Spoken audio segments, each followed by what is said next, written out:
Hello student, welcome once again. बच्चों, इस video में हम लोग एक्सरसाइज 13.8 का 8th नंबर का क्वेश्चन सॉल्व करेंगे। यहाँ पर हमसे बोला जा रहा है कि ये dome of a building is in the form of hemisphere, यानी कि एक बिल्डिंग का डोम है वो हेमिस्फीयर के शेप में है। डोम क्या होता है अभी मैं आपको डायग्राम के थ्रू समझाऊंगा। आगे चलते पहले क्वेश्चन रीड कर लेते हैं। From inside it wash white washed at the cost of rupee इतना if the cost of white washing is 20 rupee per square metre. यानी कि अपने को क्या बोला गया है कि वो जो डोम है उसको अंदर से वाइट वॉश किया गया है, उसमें लिपाई पुताई की गई है और उसका जो टोटल कॉस्ट पड़ा है वो अपने को इतना पड़ा है। और वहाँ पर ये भी बता दिया गया है कि पर स्क्वायर मीटर का जो कॉस्ट था वो 20 रुपी था, यानी 20 रुपी पर मीटर के हिसाब से टोटल कॉस्ट इतना पड़ा है। तो हमको सबसे पहले इनसाइड सरफेस एरिया निकालना है उस डोम का, और उसके बाद उस डोम के अंदर कितना वॉल्यूम ऑफ एयर है ये बताना है, यानी कि एक्चुअल में उसका अपने को वॉल्यूम निकालना है। तो डोम क्या होता है पहले तो यही मैं आपको क्लियर करा देता हूँ। आइए डायग्राम के थ्रू समझाता हूँ। तो देखो होता क्या है ना कि आप रिलीजियस प्लेस देखोगे जैसे कि मस्जिद, मंदिर या फिर गुरुद्वारा वगैरह, तो आपको उसके ऊपर कुछ इस तरीके का शेप बना करके दिखता है। या फिर आप पुराने ज़माने की बिल्डिंग्स भी देखोगे ना, तो उसमें भी इसी तरीके का गोल एक शेप आपको दिखेगा पुराने ज़माने की बिल्डिंग्स वगैरह में। तो इसको ही उसका डोम कहा जाता है। ठीक है, इसको गुंबद भी कहते हैं, उर्दू में हिंदी में इसको गुंबद कहा जाता है। ठीक है, तो हमको क्या बोला जा रहा है कि यही एक गुंबद है हमारे पास, एक डोम है। इसको अंदर से अब देखो ये किस शेप में आपको दिख रहा है, ये होता है हमारा हेमिस्फेयर की शेप में। जो आधा गोला जो हम लोग उतना देर से पढ़ रहे हैं ना हेमिस्फेयर, ये उसी शेप में होता है। तो इसके बारे में हमको ये बोला गया है कि इसके अंदर वाइट वॉश किया गया है और वाइट वॉश का टोटल कॉस्ट बता दिया गया है और अपने को पर स्क्वायर मिनट मतलब मीटर भी बता दिया गया है। हमसे बोला जा रहा है कि पहले आप क्या करो, इसके अंदर का जो सरफेस एरिया है वो पता लगाओ। देखो पिछला वाला जो क्वेश्चन था, क्वेश्चन नंबर 7, अगर आपने उसे सॉल्व किया होगा तो वहाँ पर आपको क्या दिया गया था, अंदर का इनर सरफेस एरिया दे दिया गया था, या फिर सरफेस एरिया वहाँ पर सिंपल लैंग्वेज में दिया गया था। सरफेस एरिया दिया गया था, उसमें से हमने पहले रेडियस निकाला और फिर हमने वॉल्यूम पता किया था। क्वेश्चन नंबर 7 में यही किया था हमने। यहाँ पर अपने को पहले इनर सरफेस एरिया निकालना है। जब इनर सरफेस एरिया पता चल जाएगा तो वहीं से फिर हम लोग क्या करेंगे, रेडियस निकालेंगे और लास्ट में वही वॉल्यूम निकालेंगे। क्योंकि इसमें हमसे क्या बोला था, अगला क्वेश्चन जो दूसरा, पहले तो देखो पहला क्वेश्चन है कि इसके अंदर का आपको सरफेस एरिया निकालना है। ठीक है, तो वो तो आसानी से निकल जाएगा, जो कॉस्ट दिया वहाँ से भी मैं आपको समझाता हूँ कैसे निकालना है। उसके बाद जो वॉल्यूम निकालना है, वॉल्यूम का मतलब क्या होता है कि ये जो होगा अंदर से गोल होगा, खोखला की तरह होगा, तो उसके अंदर एयर भर जाएगा। तो बस वही एयर जो है उसका वॉल्यूम निकालना है। तो अगर अपने को इसका वॉल्यूम पता चल गया तो एयर का वॉल्यूम पता चल गया, सिंपल। अब सवाल ये आता है हमारे सामने कि हम लोग जो इनसाइड सरफेस एरिया जो बोला गया वहाँ पर वो कैसे निकाले। तो मैं आपको सिंपल मेथड में समझाता हूँ, सिंपल लैंग्वेज में समझो।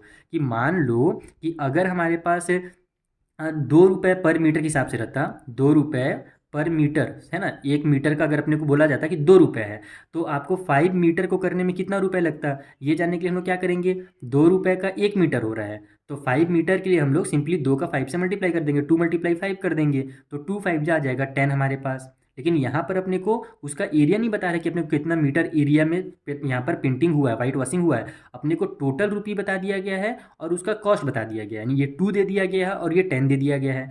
तो अब मैं ये 2 और 10 का यूज़ करके ये 5 मीटर कैसे निकाल सकता हूँ, यानी ये मैं कैसे पता कर सकता हूँ कि वहाँ पर कितना एरिया को पिटाई किया गया है, वाइट वॉशिंग किया गया है। तो सिंपल है, 10 को अगर मैं 2 से डिवाइड दे दूंगा तो मेरे पास आ जाएगा 5, और ये 5 क्या है, जितना एरिया में पेंट हुआ है वही चीज़ है ये 5, यानी 5 मीटर हमको एरिया मिल गया। तो सेम का वहीं पर हम वही करेंगे कि टोटल जो हमको कॉस्ट दिया हुआ है उससे पर स्क्वायर मीटर में जो कॉस्ट है उन दोनों को आपस में डिवाइड करेंगे, तो हमको ये पता चल जाएगा कि जो उसका इनसाइड सरफेस एरिया है वो कितना है। तो यहाँ पर आप लिखो पहले तो टोटल कॉस्ट, टोटल कॉस्ट।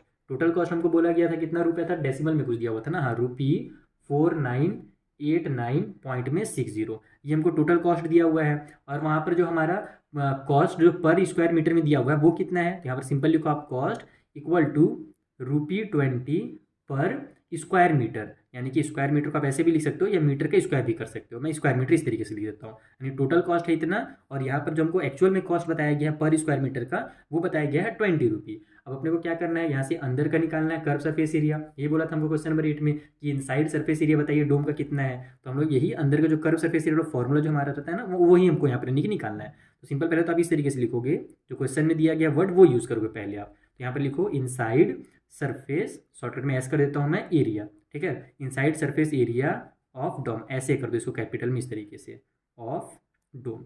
तो इनसाइड सरफेस एरिया निकालने के लिए सिंपल इन दोनों को डिवाइड करना पड़ेगा, जैसे कि मैंने वो बेसिक कॉन्सेप्ट यहाँ पर समझा दिया।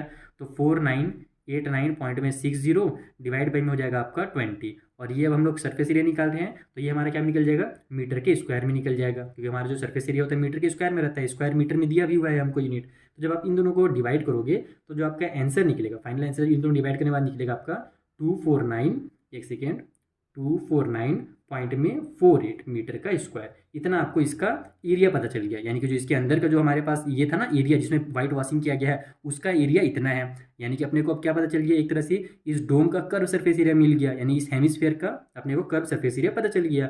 अब हेमिस्फीयर के कर्व सरफेस एरिया का जो फॉर्मूला होता है वहाँ से हम लोग इसका रेडियस निकाल सकते हैं। ये देखो पहला चीज़ यहाँ पर हमारा सॉल्व हो गया, इसको आप डिवाइड करके चेक कर सकते हो। मैं यहाँ पर डिवाइड इसलिए नहीं कर रहा हूँ, तो वीडियो हमारा बहुत ज़्यादा लेंथी हो जाएगा, ठीक है। तो ये हमने यहाँ पर डायरेक्ट कर दिया, डिवाइड वगैरह मैं पहले ही कर लिया हूँ। तो अब यहाँ पर हम लोग अब दूसरा क्वेश्चन सॉल्व करेंगे। तो दूसरा क्वेश्चन के लिए अपने को वहाँ पर बोला था कि वॉल्यूम बताना है उसके अंदर के एयर का, तो वॉल्यूम के लिए रेडियस चाहिए। तो अब इस वैल्यू का यूज़ करके अपन रेडियस निकालेंगे। ये एक्चुअल में हमारे पास कर्व सरफेस एरिया निकला है। तो curve surface area of dome equal to हमारे पास हो गया 249.48 मीटर का स्क्वायर, ठीक है। कर्व सरफेस एरिया का फॉर्मूला क्या होता है, 2 पाई r का स्क्वायर होता है। तो simply 2 pi r square equal to हो जाएगा हमारा 249.48 मीटर का स्क्वायर। अभी देखो, अभी ये डेसिमल में चल रहा है, आप डेसिमल में भी सॉल्व कर सकते हो, लेकिन मैंने आपको लगभग हर वीडियो में समझाया है कि डेसिमल से ज़्यादा ईजी रहता है अगर आप लोग उसको फ्रैक्शन में कन्वर्ट कर दें उसको सॉल्व करना, क्योंकि उसमें बार बार डेसिमल नहीं लगाना पड़ता है। तो यहाँ पर मैं डेसिमल हटाने के लिए इसको फ्रैक्शन में कन्वर्ट कर दूंगा। फिलहाल हम लोग इधर क्या करते हैं, इसका वैल्यू पुट कर देते हैं। 2 की जगह में 2 रहने दो, पाई की जगह में 22/7 कर दो, मल्टीप्लाई r का स्क्वायर हो गया। इधर हमारा ये 24948 और डेसिमल के बाद चूंकि 2 डिजिट है तो नीचे में 100 हो जाएगा, इतना मीटर का स्क्वायर। ये हमने क्या किया, डेसिमल से इसको फ्रैक्शन में कन्वर्ट कर दिया, जो कि आसान हो जाता है। अब यहाँ से अपने को r की वैल्यू चाहिए, तो इन सभी को हम लोग इधर ट्रांसफर कर देंगे। तो r स्क्वायर इक्वल टू हो जाएगा 24948 डिवाइड बाई में 100। अब जो इधर डिनोमिनेटर में था 7, ये इधर आकर के न्यूमरेटर में हो जाएगा, और जो न्यूमरेटर में थे जैसे ये 2 ये नीचे आ जाएगा, ये 22 जो न्यूमरेटर में था वो भी हमारा यहाँ पर डिनोमिनेटर में आ जाएगा। अब देखो यहाँ पर जब हम लोग इसको सॉल्व करेंगे तो हमारा ये तो r का स्क्वायर निकलेगा जो कि मीटर के स्क्वायर में है। हमको r का स्क्वायर नहीं चाहिए, अपने को r चाहिए, रेडियस चाहिए। तो स्क्वायर को जब हम लोग इधर ट्रांसफर करेंगे तो ये हमारा रूट में आ जाएगा। तो देखो नीचे पहले से ये 100 है, तो 100 को अगर अपन सॉल्व कर देते हैं, यहाँ पर कट पिट कर देते हैं, तो वो छोटा मोटा हो जाएगा, यानी कुछ हमारे पास डेसिमल में आंसर आ जाएगा। इसलिए हम लोग 100 को 100 ही रहने देते हैं, क्योंकि हम जानते हैं कि डिनोमिनेटर में अगर हमारे पास 10 × 10 हो जाए 100 को, जो कि हम लोग लिख सकते हैं, तो वहाँ से हमारा 10 बाहर निकल जाएगा। ये सब चीज़ आपको पहले ही अपने दिमाग में कैलकुलेट कर लेना है सॉल्व करने से पहले ही, ठीक है। यानी अपने को ये सबको क्या करना है, आपस में कट पिट करना है, जो कट हो जाए। चलो जल्दी से कट कर लेते हैं। ये हमारा कितना हो जाएगा, 2 1 2 हो गया, ऊपर में 2 1 2, 2 2 4, 2 4 8 हो जाएगा। यहाँ पर 1 बच गया, वो आगे जाकर के 14 बना दिया, तो 2 7 हो जाएगा 14, 2 4 8 हो गया। ये भी हमारा कट हो जाएगा 2 से, क्योंकि अभी लास्ट में हमारे पास कितना है, 4 है। हो सकता है ये 11 से भी कट हो जाए, क्योंकि हमारे 11 से कट हो रहा है ना। मैं एक बार चेक कर लेते हैं, 11 हो जाएगा, इधर जाकर के 33 हो जाएगा, 4 बचेगा। हाँ, ये 11 से हमारा कट हो रहा है, 11 से कट कर देखो इस तरीके से। 11 2 22 हो गया, यहाँ पर 11 1 11 हो गया, 12 में से 11 कट हुआ बचा 1, आगे जाकर इसको 14 बना दिया, तो फिर 11 1 11 हो जाएगा। 14 में से 11 कट हुआ बचा 3, आगे जाकर इसको 37 बना दिया, तो 11 3 37 हो गया, बच जाएगा 4, आगे जाकर इसको 44 बना देगा, तो 11 4 44 हो गया। अब फिर से देखो, ये तो मेरे दोनों 2 से कट हो रहे हैं, तो दोनों को 2 से फिट कर लो, क्योंकि लास्ट में यहाँ पर 4 है, तो 2 से कट हो जाएगा। 2 1 2, 2 5 10, 11 में से 10 कट हुआ बचा 1, आगे जाकर इसको 13 बना दिया, तो 2 6 हो जाएगा हमारे पास 12, बच गया फिर से 1, आगे जाकर इसको 14 बना देगा, तो 2 7 हो जाएगा 14। थोड़ा सा ये अब खिचड़ी बन जा रहा है यहाँ पर, तो इसको अच्छे से लिख लेता हूँ। ये हमारे पास हो गया 5 6 7 मल्टीप्लाई 7, तो 5 6 7 मल्टीप्लाई 7 कर लो। नीचे में जैसे मैंने आपको पहले बताया, इस 100 को भी रहने दो, इसको कुछ मत छोड़ो, इस तरीके से को छोड़ दो, ठीक है। तो अब यहाँ पर हमारा ये कितना बन रहा है, 5 6 7 है ना। इसको अगर मैं डिवाइड देना चाहूँ तो डिवाइड होगा क्या किसी से, ये मेरा हाँ 7 से डिवाइड हो जा रहा है। तो हम क्या करेंगे, सबसे पहले तो इस स्क्वायर को इधर ट्रांसफर कर देंगे, तो r इक्वल टू हो जाएगा रूट में हमारा 5 6 7 मल्टीप्लाई 7 डिवाइड बाई में 100, ठीक है। और ये हमारा मीटर का स्क्वायर भी रूट के अंदर आ जाएगा। अब यहाँ पे देखो, आप इसको दो तरीके सॉल्व कर सकते हो। एक तो हमारा वो डिवीजन वाला मेथड होता है, दूसरा आपका जो बचपन से आप सीखते आए हो जो हमारा फैक्टर मेथड होता है वो है। तो जल्दी से मैं इसको फैक्टर मेथड से, चूंकि मैंने बताया ना आपको ये अभी डिवाइड हो रहा है, तो मैं इसको डिवाइड कर देता हूँ। किससे डिवाइड हो रहा है, देखो ये 7 से डिवाइड हो रहा है, देखो कुछ इस तरीके से। ये हो जाएगा हमारा 5 6 7, ये हमारा 7 8 56 हो गया, 7 1 7 हो गया। इसको अब हम लोग 3 से कर सकते हैं, लेकिन तो टाइम वेस्ट नहीं करेंगे। 9 9 81 हो जाएगा, और 9 1 9 हो जाएगा। हमको तो वही डबल डबल का पेयर चाहिए। देखो एक 7 आ गया, पहले से एक 7 है, 2 9 आ गया, तो r इक्वल टू हो जाएगा हमारा रूट के अंदर में इसके फैक्टर हमारे पास 7 मल्टीप्लाई 9 मल्टीप्लाई 9, ठीक है, और मल्टीप्लाई में ये वाला 7। नीचे में हमारे पास जो 100 है उसको मैं 10 मल्टीप्लाई 10 कर देता हूँ। मीटर के स्क्वायर को भी मैं मीटर मल्टीप्लाई मीटर कर देता हूँ आपको समझाने के लिए, बाकी आप नहीं भी करोगे तो भी चलेगा। अब देखो r यहाँ से कितना निकल गया, 7 7 का पेयर बना तो 7 बाहर निकल गया, 9 9 का पेयर बना तो 9 बाहर निकल गया। नीचे 10 10 का पेयर बना तो 10 बाहर निकल गया, मीटर का पेयर बन गया तो मीटर बाहर निकल गया। तो इस तरीके से हमारा रेडियस हो जाएगा 9 7 जा 63 डिवाइड बाई 10 मीटर। ये हमारा रेडियस निकल गया। इसको अगर आप चाहो तो डेसिमल में भी कर सकते हो, ये हमारा वही 6.3 आ जाएगा क्योंकि नीचे में एक जीरो है। लेकिन मैंने आपको बताया ना, डेसिमल में नहीं करने का, फ्रैक्शन ही ज़्यादा ईजी है। देखा आपने यहाँ पर अगर इसको डेसिमल में कर देता तो आपको इसको रूट से बाहर निकालने में ना नहीं याद आ जाती। अगर किसी बच्चे से बनता है डेसिमल तो अच्छी बात है, नहीं तो बहुत सारे बच्चे इसको डेसिमल में सॉल्व नहीं कर पाते हैं, इसलिए मैंने यहाँ पर इसको डेसिमल में कन्वर्ट नहीं किया था, जैसे कि मैंने हर क्वेश्चन में आपको समझाया। तो ये रेडियस निकल गया। अपने को सिंपल अब वॉल्यूम निकालना है, तो वॉल्यूम का फॉर्मूला लगा दो, हो जाएगा हमारा 2/3 पाई आर का क्यूब। हेमिस्फीयर का जो वॉल्यूम का फॉर्मूला है वो यही है, हमने इसी चैप्टर में पढ़ा, इसी एक्सरसाइज में।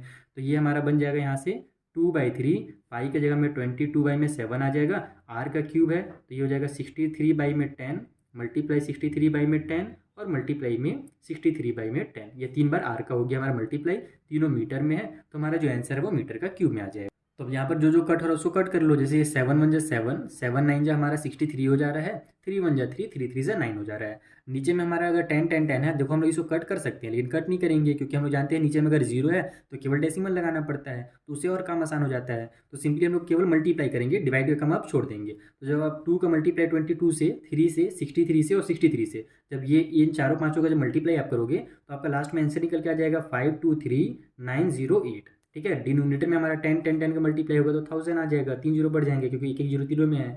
ये हो जाएगा मीटर का क्यूब। अब यहाँ पर से हमारे पास नीचे 3 जीरो आ गया है तो ऊपर से 3 डिजिट बाद डेसिमल लगा दो, ये हो जाएगा हमारा 523 और 908 है। तो बस यहाँ से हमारा 3 डिजिट हो जाएगा इधर और यहाँ पर अपन डेसिमल लगा देंगे, तो इतना ही मीटर का क्यूब जो होगा उसका वॉल्यूम हो जाएगा। इसको अगर आपके बुक में आगे पीछे करके दिया होगा तो वही अप्रॉक्स करके दिया होगा। तो ये हमारा लगभग 523 है ना, पॉइंट में 9 के बाद जीरो है तो केवल 9 तक लिख दो, 9 जीरो लिखने की जरूरत नहीं है। तो ये इतना मीटर का क्यूब हमारा इसका अप्रॉक्सीमेटली आंसर हो जाएगा। इतना भी लिखोगे तो भी चलेगा, ये लिख दोगे तो भी चलेगा, आपको जो ईजी लगे वो कर लो। ठीक है, आई होप आपको अच्छे समझ में आ गया होगा। मैंने आपको एकदम बेसिक कॉन्सेप्ट से लेकर के पूरा डीपली एकदम समझा दिया है, इसीलिए वीडियो थोड़ा लेंथी हो गया। मेरा वीडियो इसीलिए लेंथी हो ही जाता है क्योंकि मैं बहुत ज़्यादा डीपली समझा देता हूँ। अगर आपको लगता है कि मुझे थोड़ा शॉर्ट वीडियो बनाने चाहिए तो उसको भी आप मुझे कमेंट बॉक्स में जरूर बताना। अब मिलते हैं हम लोग नेक्स्ट वीडियो में, यहाँ पर जो आगे क्वेश्चंस हैं उनको भी हम इसी तरीके से डिटेल में भी सीखेंगे और शॉर्ट में भी सीखेंगे।